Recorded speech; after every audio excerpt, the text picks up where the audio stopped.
Components of FPD, minor connectors. Definition. Minor connectors can be defined as the connecting link between the major connector or base of a partial removable dental processes and other units of the processes such as clasp assembly, indirect retainers, occlusal rest or cingulum rest. What are the functions of minor connectors? The primary function is to join major connector with other component parts. Second is to transfer functional stresses to the abutment teeth. And the last one is to transfer the effect of retainers, rest, and stabilizing components to the rest of the denture.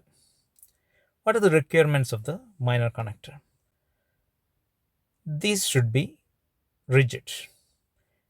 And minor connector should have smooth margins. They should not allow impaction of food.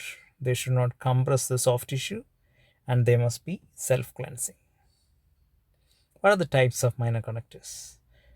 First one is minor connectors that join the clasp assembly to the major connector.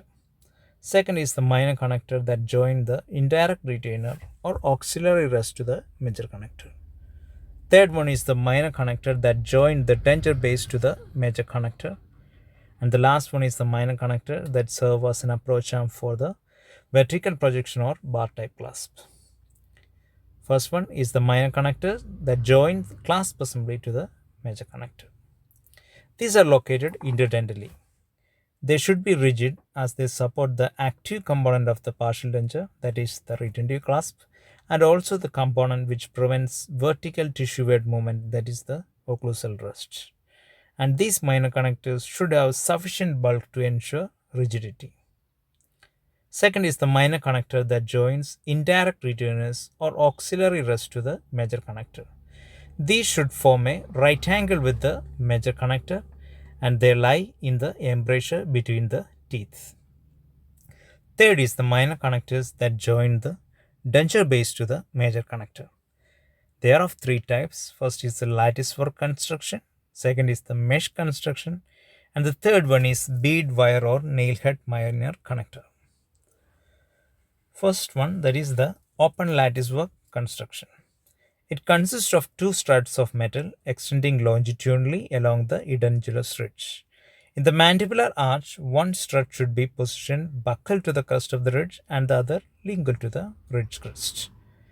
In maxilla, one strut is kept buccally and the border of the major connector serves as the second strut.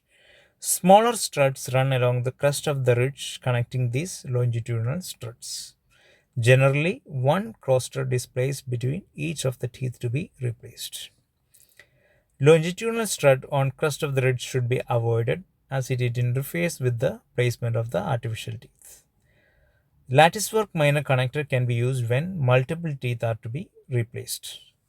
The advantages include it provides the strongest attachment of the acrylic resin denture base to the removable partial denture and it is easy to reline in case of ridge resorption. Second is the mesh construction. It consists of thin sheet of metal with multiple small holes. It can be used when multiple teeth are to be replaced. Does not provide a strong attachment for acrylic resin as holes are smaller.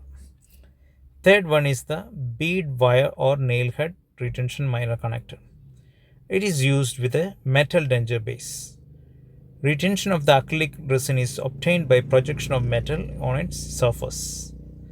These projections may be in the form of beads, wires, or nail heads. The shortcomings are it is difficult to adjust the metal base, it cannot be relined in case of ridge resorption, and it is the weakest attachment. And the last one is minor connector that serves as approach arm for vertical projection or bar type clasps. It is the only minor connector that is not required to be rigid. It serves as an approach arm for a bar clasp. Thank you.